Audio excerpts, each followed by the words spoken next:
ਇਹ ਜਿਹੜੇ ਇਹਨਾਂ ਨੇ ਅੰਗਰੇਜ਼ੀ ਦੇ ਲਫ਼ਜ਼ ਇਸ ਕਿਸਮ ਦੇ ਪਰ ਜਿਨ੍ਹਾਂ ਚੋਂ ਤੁਹਾਨੂੰ ਹਿੰਦੂਤਵਾਦ ਦੀ ਮੁਸ਼ਕ ਆਉਂਦੀ ਹੈ ਜੀ ਉਹ ਚਰਚਾ ਦਾ ਵਿਸ਼ਾ ਨੇ ਦੁਨੀਆ ਭਰ ਦੇ ਮੀਡੀਆ ਦੇ ਵਿੱਚ ਵੀ। ਉਹਨਾਂ ਦੇ ਵਿੱਚ ਪਹਿਲੀ ਚਰਚਾ ਤਾਂ CAA ਦੀ ਹੋਈ, ਸਿਟੀਜ਼ਨਸ਼ਿਪ ਅਮੈਂਡਮੈਂਟ ਐਕਟ।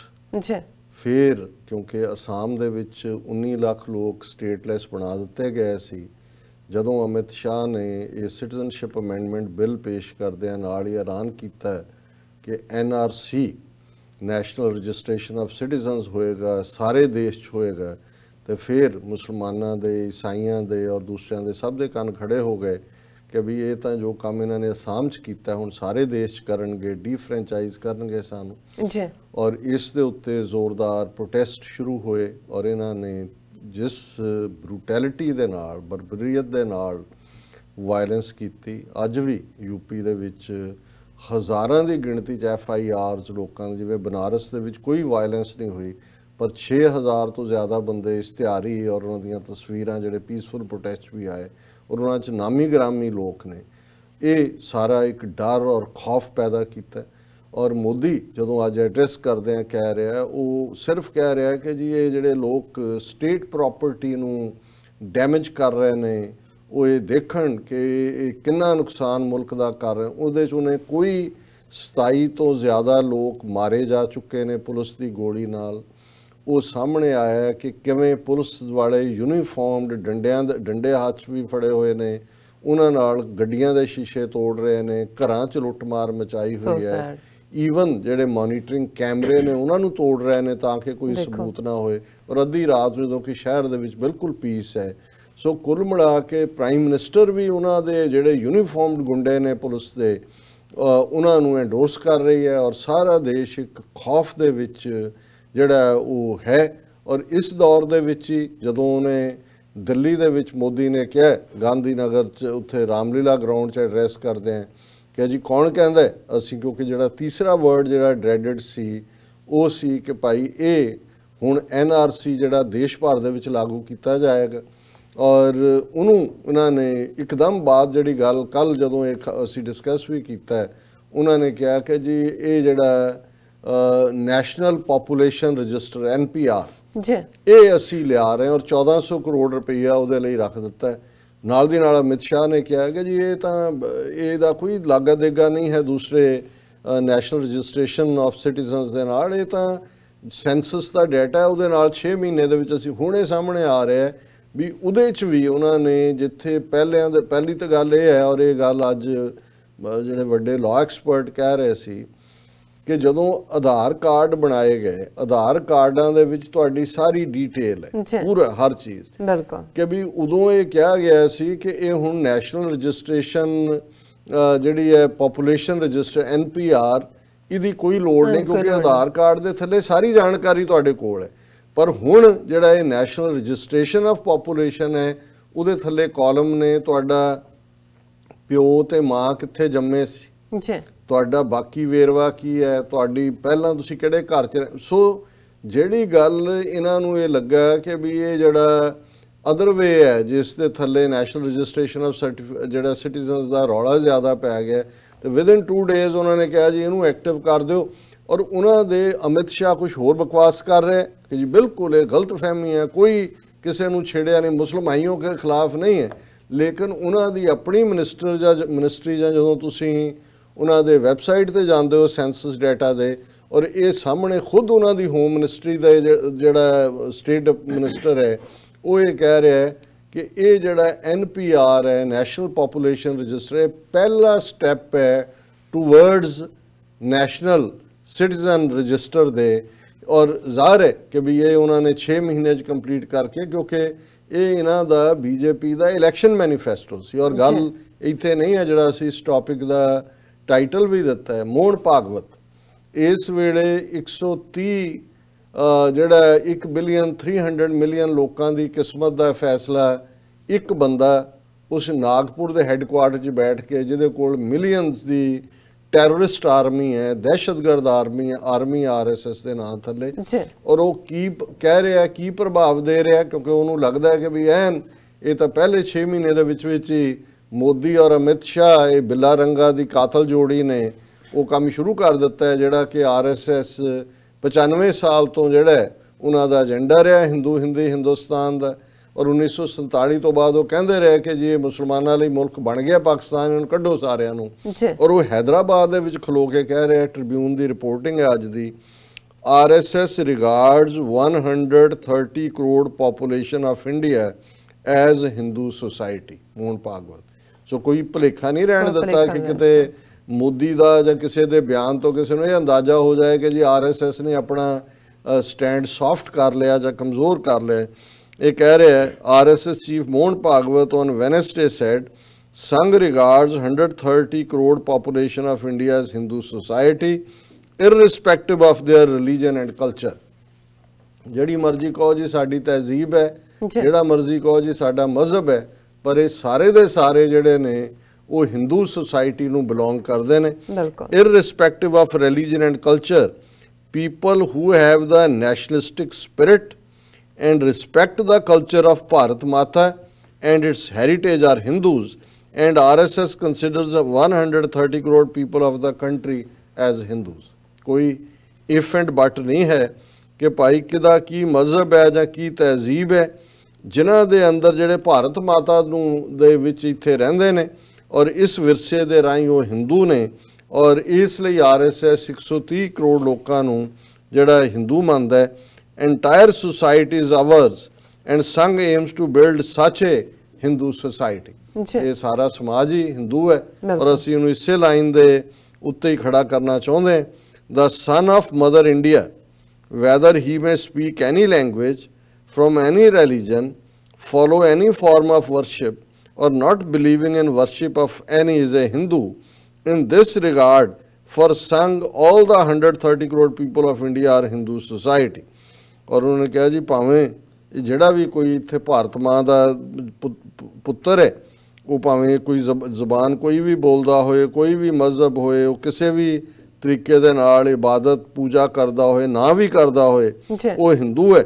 ਔਰ ਸਾਡੇ ਲਈ ਜਿਹੜਾ 130 ਕਰੋੜ ਇਹ ਜਿਹੜੇ ਨੇ ਹਿੰਦੂ ਨੇ। ਸੋ ਉਹਨੇ ਕੋਈ ਭੁਲੇਖਾ ਨਹੀਂ ਰਹਿਣ ਦਿੱਤਾ। ਔਰ ਜਦੋਂ ਅਸੀਂ ਦੇਖਦੇ ਹਾਂ ਕਿ ਇਹ ਆਪਣੇ ਡਿਫੈਂਸ ਦੇ ਵਿੱਚ ਬਾਹਰਲੇ ਲੋਕਾਂ ਨੂੰ ਦੇਖਦੇ ਹਾਂ, ਇਹ ਕਹਿੰਦੇ ਨੇ ਨਹੀਂ ਜੀ ਇਹ ਜਿਹੜਾ ਇਹ ਤਾਂ ਸਿਰਫ ਅਸੀਂ ਪਰਸੀਕਿਊਟਿਡ ਹਿੰਦੂਆਂ ਦੇ ਲਈ ਜਿਹੜੇ ਨੇ ਉਹ ਅਫਗਾਨਿਸਤਾਨ, ਪਾਕਿਸਤਾਨ ਔਰ ਬੰਗਲਾਦੇਸ਼ ਮੁਸਲਮਾਨਾਂ ਦੇ ਖਿਲਾਫ ਨਹੀਂ ਹੈ। ਹੁਣ ਉਹਨਾਂ ਦਾ ਮਿਨਿਸਟਰ ਹੈ ਚੀਫ ਮਿਨਿਸਟਰ ਗੁਜਰਾਤ ਦਾ, ਕਿਉਂਕਿ ਹੁਣ ਕਾਤਲ ਮੋਦੀ ਔਰ ਅਮਿਤ ਸ਼ਾਹ ਵੀ ਉੱਥੋਂ ਹੀ ਆਏ। ਹੁਣ ਆਪਣੀ ਥਾਂ ਦੇ ਉੱਤੇ ਉਹਨੇ ਵਿਜੇ ਰੂਪਾਣੀ ਨੂੰ ਬਣਾਇਆ ਚੀਫ ਮਿਨਿਸਟਰ। ਔਰ ਉਹ ਇਹ ਕਹਿ ਰਿਹਾ ਕਿ ਮੁਸਲਮਾਨ 150 ਚੋਂ ਕੋਈ ਵੀ ਦੇਸ਼ ਚੁਣ ਸਕਦੇ ਨੇ ਉਹਨਾਂ ਨੇ। ਔਰ ਇਹਦੀ ਐਗਜ਼ੈਕਟ ਸਟੇਟਮੈਂਟ ਹੈ ਕਿ ਗੁਜਰਾਤ ਦੇ ਮੁੱਖ ਮੰਤਰੀ ਵਿਜੇ ਰੂਪਾਣੀ ਨੇ ਕਿਹਾ ਕਿ ਮੁਸਲਮਾਨ ਰਹਿਣ ਦੇ ਲਈ 150 ਦੇਸ਼ਾਂ ਚੋਂ ਕੋਈ ਵੀ ਦੇਸ਼ ਚੁਣ ਸਕਦੇ ਨੇ, ਲੇਕਿਨ ਹਿੰਦੂਆਂ ਦੇ ਕੋਲ ਭਾਰਤ ਤੋਂ ਬਿਨਾ ਕੋਈ ਦੇਸ਼ ਨਹੀਂ ਹੈ। ਔਰ ਇਹ ਉਹਨਾਂ ਨੇ ਆਰਗੂਮੈਂਟ ਦਿੱਤਾ ਸਿਟੀਜ਼ਨਸ਼ਿਪ ਅਮੈਂਡਮੈਂਟ ਐਕਟ ਨੂੰ ਜਸਟੀਫਾਈ ਕਰਦੇ ਆ। ਔਰ ਇਹ ਸਾਬਰਮਤੀ ਆਸ਼ਰਮ 'ਚ ਖਲੋ ਕੇ ਉੱਥੇ ਗਾਂਧੀ ਦੇ ਉਸ ਟਿਕਾਣੇ ਤੇ ਖਲੋ ਕੇ ਕਹਿ ਰਿਹਾ ਕਿ ਵੀ ਇਹ ਕਾਂਗਰਸ ਨੇ ਜਿਹੜਾ ਉਹ ਮਹਾਤਮਾ ਗਾਂਧੀ ਦੀਆਂ ਇੱਛਾਵਾਂ ਪੂਰੀਆਂ ਨਹੀਂ ਕੀਤੀਆਂ, ਜਿਨ੍ਹਾਂ ਦਾ ਇਹ ਕਹਿਣਾ ਸੀ ਕਿ ਇੱਥੇ ਸਾਰੇ ਹਿੰਦੂ ਰਹਿ ਸਕਦੇ ਨੇ। ਔਰ ਇਹ ਉਹਨਾਂ ਨੇ ਕਿਹਾ ਕਿ ਵੀ ਨਾਲ ਉਹੀ ਝੂਠੇ ਫਿਰ ਫਿਗਰਸ ਕਿ ਡਿਵੀਜ਼ਨ ਦੇ ਵੇਲੇ ਪਾਕਿਸਤਾਨ 'ਚ 22% ਹਿੰਦੂ ਸੀ ਔਰ ਅੱਜ ਦੀ ਤਾਰੀਖ 'ਚ ਉਹਨਾਂ ਦੇ ਉੱਤੇ ਇੰਨਾ ਅਤਿਆਚਾਰ ਔਰ ਜ਼ੁਲਮ ਹੋਇਆ ਕਿ ਹੁਣ ਸਿਰਫ 3% ਹਿੰਦੂ ਬਚੇ ਨੇ। ਇਸ ਲਈ ਹਿੰਦੂ ਇੱਥੇ ਵਾਪਸ ਆਉਣਾ ਚਾਹੁੰਦੇ ਨੇ ਔਰ ਅਸੀਂ ਭਾਰਤ ਜਿਹੜਾ ਹੈ ਉਹ ਹਿੰਦੂਆਂ ਦਾ ਦੇਸ਼ ਹੈ ਔਰ ਇਹ ਅਸੀਂ ਉਹਨਾਂ ਨੂੰ ਵੈਲਕਮ ਕਰਦੇ ਹਾਂ। ਬਾਕੀ ਉਹਨਾਂ ਨੇ ਕਿਹਾ ਜੀ ਮੁਸਲਮਾਨਾਂ ਦੇ ਲਈ ਤਾਂ ਜੇ ਅਸੀਂ ਨਹੀਂ ਵੀ ਭਾਰਤ 'ਚ ਉਹਨਾਂ ਨੂੰ ਨਹੀਂ ਰੱਖਣਾ ਹੈ, ਅਸੀਂ 150 ਦੇਸ਼ ਨੇ ਦੁਨੀਆ ਦੇ। ਪਹਿਲੀ ਗੱਲ ਤਾਂ ਜਾਂ ਤਾਂ ਇਹਦੀ ਹਿਸਟਰੀ ਤਾਂ ਖੈਰ ਇਹ ਸਾਰੇ ਹੈ ਹੀ ਅੰਨੇ ਨੇ ਵੀ 150 ਦੇਸ਼। ਪਹਿਲਾਂ ਤਾਂ ਜੇ ਉਹ ਮੁਸਲਮਾਨ ਦੇਸ਼ਾਂ ਦੀ ਗੱਲ ਕਰਦਾ ਤੇ ਮੁਸਲਮਾਨ ਦੇਸ਼ ਦੁਨੀਆ 'ਚ 58 ਜਾਂ 59 ਨੇ, 57 ਜਾਂ 58 ਨੇ, ਇਸ ਤੋਂ ਜ਼ਿਆਦਾ 150 ਕਿੱਥੋਂ ਹੋ ਗਏ।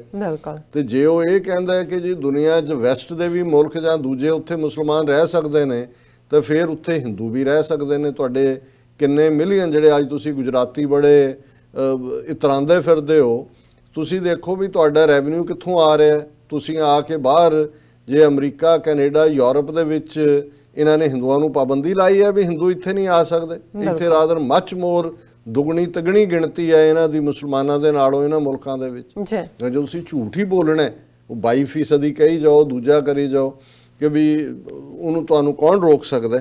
ਪਰ ਇਹ ਵੀ ਹੈ ਕਿ ਵੀ ਉਹ ਇਹ ਕਹਿ ਰਿਹਾ ਕਿ ਵੀ ਅਸੀਂ ਦੇਖੋ ਸਾਡੇ ਵੀ 10,000 ਰਿਫਿਊਜੀ ਨੇ ਕੱਛ ਇਲਾਕੇ ਜਿਹੜੇ ਦਲਿਤ ਨੇ, ਤੇ ਦਲਿਤ ਜਿਹੜੇ ਵਿਰੋਧ ਕਰ ਰਹੇ ਨੇ ਸਿਟੀਜ਼ਨਸ਼ਿਪ ਅਮੈਂਡਮੈਂਟ ਐਕਟ ਦਾ, ਉਹ ਦਲਿਤਾਂ ਨਾਲ ਧੋਖਾ ਕਰ ਰਹੇ ਨੇ।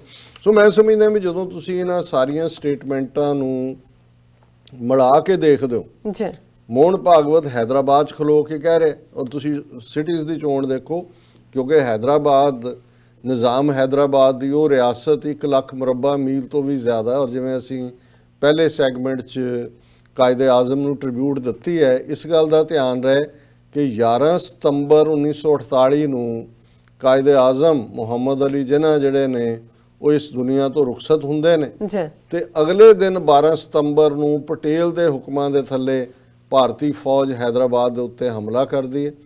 30,000 ਤੋਂ ਜ਼ਿਆਦਾ ਮੁਸਲਮਾਨ ਜਿਹੜੇ ਨੇ ਉਹਨਾਂ ਨੂੰ ਰਜ਼ਾਕਾਰ ਕਹਿ ਕੇ ਜੀ ਇਹ ਜ਼ੁਲਮ ਕਰਦੇ ਸੀ, ਫੌਜ ਮਾਰ ਮੁਕਾਉਂਦੀ ਹੈ। ਔਰ ਅੱਜ ਦੀਆਂ ਜਿਹੜੀਆਂ ਚਾਰੋਂ ਹੀ ਸਟੇਟਾਂ ਮਹਾਰਾਸ਼ਟਰ, ਕਰਨਾਟਕਾ, ਆਂਧਰਾ, ਤੇਲੰਗਾਨਾ, ਇਹਦਾ ਵੱਡਾ ਹਿੱਸਾ ਉਦੋਂ ਦੈਕਨ ਕਹਿੰਦੇ ਸੀ, ਦੱਖਣ ਦਾ ਨਵਾਬ ਨਿਜ਼ਾਮ ਹੈਦਰਾਬਾਦ, ਉਹਦੀ ਇਹ ਟੈਰੀਟਰੀ ਸੀ।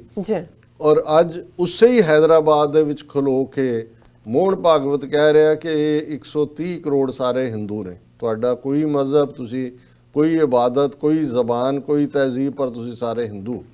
ਦੂਸਰੇ ਪਾਸੇ ਗਾਂਧੀ, ਔਰ ਜਿਸ ਗਾਂਧੀ ਬਾਰੇ ਕਈ ਵਾਰੀ ਸਾਡੇ ਕਈ ਪਾਕਿਸਤਾਨੀ ਭਰਾ ਭੈਣਾਂ ਜਾਂ ਸਾਡੇ ਸਿੱਖ ਵੀ ਕਹਿਣਗੇ ਕਿ ਜੀ ਇਹ ਜੋ ਮੋਦੀ ਅਮਿਤ ਸ਼ਾਹ ਕਰ ਰਿਹਾ ਹੈ ਇਹ ਗਾਂਧੀ ਨਹਿਰੂ ਦਾ ਭਾਰਤ ਨਹੀਂ ਹੈ। ਉਹ ਗਾਂਧੀ ਨਹਿਰੂ ਦਾ ਕਿਹੜਾ ਭਾਰਤ ਸੀ? ਗਾਂਧੀ ਨਹਿਰੂ ਦਾ ਵੀ ਇਹੀ ਭਾਰਤ ਸੀ। ਇਹੀ ਜੇ ਗਾਂਧੀ ਨਹਿਰੂ ਦਾ ਭਾਰਤ ਬੜਾ ਸੈਕੂਲਰ ਹੁੰਦਾ ਹੈ ਤੇ ਕਾਇਦੇ ਆਜ਼ਮ ਪਾਕਿਸਤਾਨ ਦੀ ਐਡਵੋਕੇਸੀ ਕਿਉਂ ਕਰਦੇ? 23 ਮਾਰਚ 1940 ਨੂੰ ਕਿਉਂ ਲਾਹੌਰ ਡੈਕਲੇਰੇਸ਼ਨ ਜਿਹੜੀ ਹੈ ਉਹ ਪਾਕਿਸਤਾਨ ਦਾ ਜਿਹੜਾ ਹੈ ਉਸ ਦੀ ਬੁਨਿਆਦ ਰੱਖਦੇ? ਕਿਉਂਕਿ ਫਰਕ ਇੰਨਾ ਹੈ ਕਿ ਗਾਂਧੀ ਨਹਿਰੂ ਦੇ ਅੰਦਰ ਉਹੀ ਰਾਮ ਰਾਜ ਔਰ ਉਹ ਇੱਕ ਲਬਾਦਾ ਸੀ ਸੈਕੂਲਰਿਜ਼ਮ ਦਾ, ਤੇ ਇਹ ਨੰਗੇ ਚਿੱਟੇ ਹੋ ਕੇ ਸਾਹਮਣੇ ਆ ਗਏ ਨੇ। ਫਰਕ ਇੰਨਾ ਹੀ ਹੈ। ਔਰ ਇਸੇ ਗੱਲ ਨੂੰ ਹੀ ਇੱਕ ਪਾਸੇ ਹੈਦਰਾਬਾਦ 'ਚ ਮੁਸਲਮਾਨਾਂ ਦੀ ਉਸ ਗੜ੍ਹ ਦੇ ਵਿੱਚ ਖਲੋ ਕੇ ਜਿਹੜਾ ਉਹ ਮੋਹਨ ਭਾਗਵਤ ਸਾਹਿਬ ਨੂੰ ਹਿੰਦੂ ਕਹਿ ਰਿਹਾ, ਔਰ ਇਧਰ ਸਾਬਰਮਤੀ ਦੇ ਵਿੱਚ ਜਿਹੜਾ ਗਾਂਧੀ ਨੇ ਆਪਣਾ ਆਸ਼ਰਮ ਬਣਾਇਆ ਹੋਇਆ ਸੀ, ਜਿਹਨੂੰ ਹੁਣ ਵੀ ਇਹਨਾਂ ਨੇ ਬੜੇ ਗਾਣੇ ਬਣਾਏ ਹੋਏ ਨੇ ਕਿ ਸਾਬਰਮਤੀ ਕੇ ਸੰਤ ਤੂਨੇ ਕਰ ਦਿਆ ਕਮਾਲ, ਲੈ ਦੀ ਹਮੇ ਆਜ਼ਾਦੀ ਬਿਨਾ ਖੜਗ ਕੇ ਔਰ ਢਾਲ। ਹੱਦ ਹੋ ਗਈ। ਤੁਸੀਂ ਸਾਰੇ ਜਿਹੜੇ ਨੇ ਉਹ ਗਦਰੀ ਬਾਬਿਆਂ ਤੋਂ ਲੈ ਕੇ ਔਰ ਸ਼ਹੀਦ ਭਗਤ ਸਿੰਘ ਔਰ ਈਵਨ ਸੁਭਾਸ਼ ਚੰਦਰ ਬੋਸ ਆਜ਼ਾਦ ਫੌਜ ਜਿਨ੍ਹਾਂ ਨੇ ਪੂਰਾ ਖੰਡਾ ਖੜਕਾਇਆ, ਉਹ ਕਹਿ ਰਹੇ ਜੀ ਇਹ ਉਹਨੇ ਅੱਧ ਨੰਗੇ ਉਸ ਠੱਗ ਨੇ ਜਿਹੜਾ ਉਹ ਆਜ਼ਾਦੀ ਲੈਤੀ ਬਿਨਾ ਖੜਕ ਕੇ ਔਰ ਢਾਲ, ਕੋਈ ਤਲਵਾਰ ਢਾਲ ਨਹੀਂ। ਸਾਬਰਮਤੀ ਕੇ ਸੰਤ ਤੂਨੇ ਕਰ ਦਿਆ ਕਮਾਲ, ਬੜਾ ਕਮਾਲ ਕਰਤਾ। ਉਹਦੇ ਸਾਬਰਮਤੀ ਦੇ ਆਸ਼ਰਮ 'ਚ ਖਲੋ ਕੇ ਇਹ ਚੀਫ ਮਿਨਿਸਟਰ ਇਹ ਕਹਿ ਰਿਹਾ ਕਿ ਜੀ ਇਹ ਜੇ ਮੁਸਲਮਾਨਾਂ ਨੂੰ ਅਸੀਂ ਇੱਥੇ ਨਹੀਂ ਰੱਖਣਾ, 150 ਦੇਸ਼ ਨੇ ਦੁਨੀਆ ਦੇ, ਜਾਓ ਉੱਥੇ ਦੇਖੋ।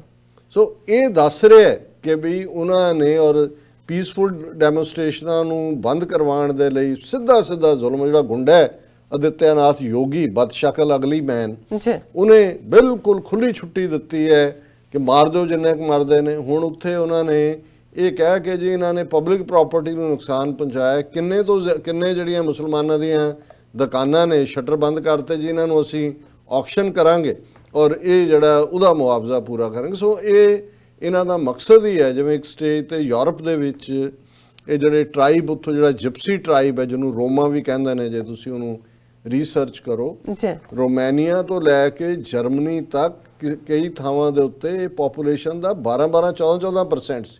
ਇਹ ਉਸ ਸਬ ਕੰਟੀਨੈਂਟ ਦਾ ਟਰਾਈਬ ਹੈ, ਉੱਥੋਂ ਆਏ ਇਹਨਾਂ ਦੇ। ਅੱਜ ਵੀ ਤੁਸੀਂ ਰੋਮਾ ਮਿਊਜ਼ਿਕ ਜਾਂ ਗੀਤ ਜਾਂ ਦੂਜੇ ਤੀਜੇ ਸੁਣੋ ਤਾਂ ਤੁਹਾਨੂੰ ਆਪਣੇ ਲੋਕ ਉਹਨਾਂ ਦੇ ਪਹਿਰਾਵੇ ਨੂੰ ਦੇਖੋ, ਉਹਨਾਂ ਦਾ ਦੂਜਾ। ਪਰ ਇਹਨਾਂ ਨੇ ਉਹਨਾਂ ਨੂੰ ਲਾਲੈਸ ਲੋਕ ਡਿਕਲੇਅਰ ਕਰਤਾ ਸੀ। ਜਿਹਨਾਂ ਜਦੋਂ ਜਾਣਾ ਚਾਹੁੰਦੇ ਸੀ ਕਿਤੇ, ਪਹਿਲਾਂ ਹੀ ਅਨਾਉਂਸ ਹੋ ਜਾਂਦਾ ਸੀ ਸ਼ਹਿਰਾਂ 'ਚ ਕਿ ਵੀ ਆ ਗਏ, ਇਹਨਾਂ ਨੇ ਚੋਰੀਆਂ ਕਰਨੀਆਂ, ਠੱਗੀਆਂ, ਸ਼ਹਿਰਾਂ 'ਚ ਨਹੀਂ ਸੀ ਵੜਨ ਦਿੰਦੇ। ਸੋ ਜਦੋਂ ਹਿਟਲਰ ਨੇ ਵੀ, ਯਹੂਦੀਆਂ ਦੀ ਗੱਲ ਤਾਂ ਹੁੰਦੀ ਹੈ ਪਰਸੀਕਿਊਸ਼ਨ ਦੀ, ਕੋਈ ਜਿਪਸੀਆਂ ਦੀ ਨਹੀਂ ਕਰਦਾ। ਸੋ ਉਹਨਾਂ ਨੂੰ ਵੀ ਵੱਡੇ ਪੈਮਾਨੇ ਦੇ ਉੱਤੇ ਜਿਹੜਾ ਉਹਨਾਂ ਦਾ ਮਾਰੇ ਗਿਆ। ਅੱਜ ਵੀ ਰੋਮਾਨੀਆ ਦੇ ਵਿੱਚ ਉਹ ਵਿਚਾਰੇ ਰੁਲੇ ਹੋਏ ਲੋਕ ਨੇ ਯੂਰਪ ਦੇ ਵਿੱਚ, ਉਹਨਾਂ ਨੂੰ ਉਹ ਸਿਟੀਜ਼ਨ ਹੀ ਨਹੀਂ ਮੰਨਦੇ। ਸੋ ਜੋ ਉਹਨਾਂ ਨੇ ਹੁਣ 200 ਮਿਲੀਅਨ ਮੁਸਲਮਾਨਾਂ ਦਾ ਉੱਥੇ ਹਾਲ ਕਰਨਾ, ਬਿਲਕੁਲ ਈਸਾਈਆਂ ਦਾ ਔਰ ਸਿੱਖ ਵੀ ਉਹਦਾ ਹੀ ਹਿੱਸਾ ਨੇ।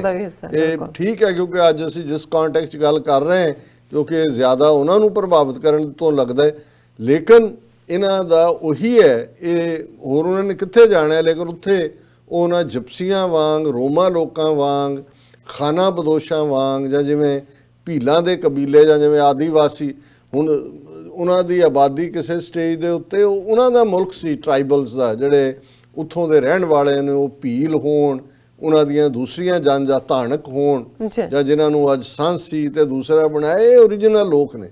ਪਰ ਉਹਨਾਂ ਨੂੰ ਤੁਸੀਂ ਕ੍ਰਿਮੀਨਲ ਕਹੋ, ਉਹਨਾਂ ਨੂੰ ਲਟੇਰੇ ਕਹੋ, ਔਰ ਉਹ ਵਿਚਾਰੇ ਆਪਣੇ ਮੁਲਕ ਦੇ ਵਿੱਚ ਉਹਨਾਂ ਦਾ ਇਹੀ ਹਾਲ ਉਹਨਾਂ ਨੇ ਮੁਸਲਮਾਨਾਂ ਦਾ ਕਰਨਾ। ਇਸ ਬਾਰੇ ਕਿਸੇ ਨੂੰ ਕੋਈ ਸ਼ੱਕ ਸ਼ੁਬਾ ਨਹੀਂ ਹੋਣਾ। ਜੀ ਡਾਕਟਰ ਸਾਹਿਬ, ਤੁਹਾਡਾ ਬਹੁਤ ਬਹੁਤ ਸ਼ੁਕਰੀਆ। ਤੁਸੀਂ ਦੂਸਰਾ ਅਹਿਮ ਇਸ਼ੂ ਸਾਡੇ ਦਰਸ਼ਕਾਂ ਨਾਲ ਸਾਂਝਾ ਕੀਤਾ। ਇੱਥੇ ਲੈਣੇ ਬ੍ਰੇਕ ਤੋਂ ਪਹਿਲਾਂ ਅਸੀਂ ਆਪਣੇ ਦਰਸ਼ਕਾਂ ਤੇ ਸਰੋਤਿਆਂ ਨੂੰ ਫਿਰ ਦੁਬਾਰਾ ਅਪੀਲ ਤੇ ਬੇਨਤੀ ਕਰ ਦਈਏ। ਵਿਊਅਰਸ, ਜਿਸ ਤਰ੍ਹਾਂ ਕਿ ਤੁਸੀਂ ਜਾਣਦੇ ਹੋ ਕਿ TV 84 ਮਨੁੱਖੀ ਹੱਕਾਂ ਦਾ ਪਹਿਰੇਦਾਰ ਹੈ। TV 84 ਸਿੱਖਾਂ, ਕਸ਼ਮੀਰੀਆਂ ਅਤੇ ਭਾਰਤ ਦੀਆਂ ਨਾਰਥ ਈਸਟ ਸਟੇਟਾਂ ਦੇ ਲੋਕਾਂ ਦੇ ਸਵੈ ਨਿਰਣੇ ਦੇ ਹੱਕਾਂ ਦਾ ਹਾਮੀ ਹੈ।